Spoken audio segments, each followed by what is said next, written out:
Assalamualaikum warahmatullahi wabarakatuh, sahabat sawit, sahabat planter dimanapun kalian berada. Semoga kalian selalu dalam keadaan sehat walafiat, amin. Teman-teman, ketika kita membicarakan salah satu hewan yang bernama kumbang tanduk, tentunya itu akan membuat kita sangat emosi. Bagaimana tidak ketika kita hanya petani kecil yang hanya memiliki 1-2 hektar kebun atau hanya memiliki beberapa pokok batang sawit yang kita berharap dari kebun kita ini kita dapat merubah nasib keluarga kita hingga menjadi seseorang yang sukses. Dan ketika kita datang ke kebun, ternyata beberapa pokok kelapa sawit kesayangan kita itu sudah dibor dengan sesuka hatinya oleh si hewan ini. Tentunya itu sangat membuat kita jengkel. Dan apakah hewan ini bisa kita atasi atau kita kendalikan? Tentunya ketika Tuhan memberikan penyakit, pasti di sana akan ada obat penyembuhnya. Nah teman-teman, bagaimana cara kita mengendalikan hewan kumbang tanduk ini? Yang pertama yang kita harus lakukan adalah mengetahui atau mencari tahu apakah di sekitar kebun kita ini ada faktor penyebab yang mendatangkan kumbang ini. Tentunya kumbang ini akan sangat senang sekali dengan pokok kelapa sawit yang sudah tumbang, yang sudah tua dan sudah busuk. Di sana dia bisa berumah tangga ya, bisa beranak pinak di sana, dan tentunya akan merusak kebun-kebun sawit yang ada di sekitarnya.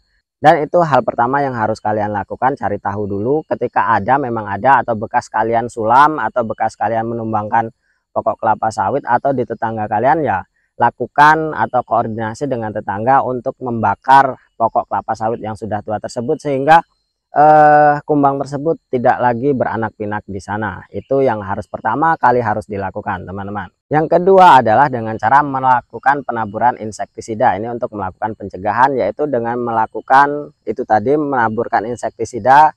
Saya rekomendasikan dengan merek Marsal atau bisa dengan Furadan, teman-teman.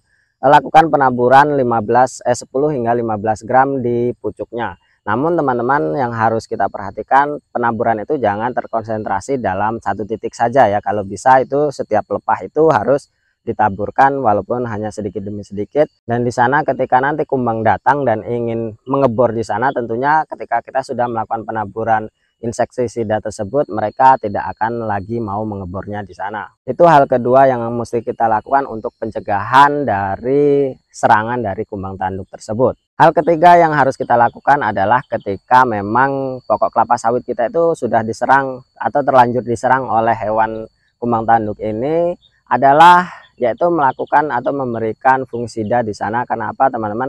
Ketika kumbang tanduk itu sudah memakan kuncup dari pokok kelapa sawit kita, ya di sana akan berpotensi timbul jamur. Dan untuk mengantisipasinya kita harus menaburkan fungisida di sana sehingga tidak ada jamur di sana dan kuncup itu bisa kembali tumbuh dan normal kembali seperti itu. Jadi itu adalah cara yang ketiga yang mesti kita lakukan. Namun ada hal yang perlu diperhatikan teman-teman, ketika kita melakukan memberikan insektisida atau fungisida itu, kalau bisa jangan terlalu overdosis ya, karena itu juga bisa membuat kuncup kelapa sawit kita itu jadi stres dan tidak mau tumbuh lagi. Jadi lakukanlah sesuai dosis yang sudah direkomendasikan. Ya jangan terlalu banyak, yang penting itu untuk syarat mengusir si kumbang tanduk tersebut.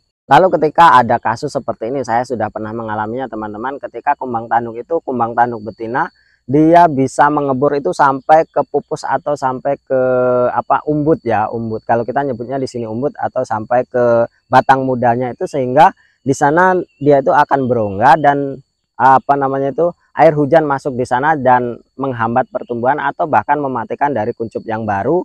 Kalau memang terkasus seperti itu teman-teman, dalam waktu 3-4 bulan kok tidak timbul atau tidak tumbuh kuncup lagi, maka lakukanlah penumbangan atau disulam dengan sawit yang baru.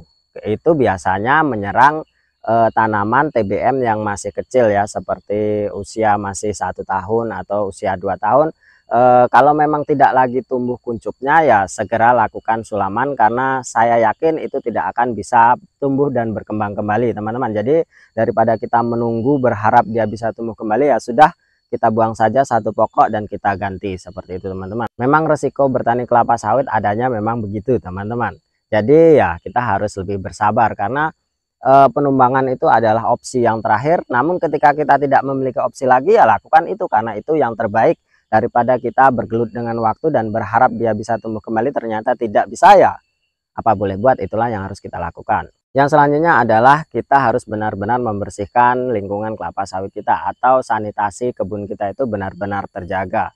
Jadi jangan sampai ya apa namanya itu, kebun kita terlalu serut ya, terlalu tinggi dari gulmanya, itu jangan sampai hal demikian. Usahakan lakukan perawatan yang baik dan benar untuk menjaga sanitasi lingkungan kita itu tetap bersih dan menjauhkan dari hama-hama yang bisa bersarang di sana. Mungkin itulah beberapa hal yang bisa kita lakukan untuk mengatasi kumbang tanduk, teman-teman. Bila ketemu kumbang tanduk, salam saja, jangan ganggu kebun saya. Seperti itu. Terima kasih. Wassalamualaikum warahmatullahi wabarakatuh.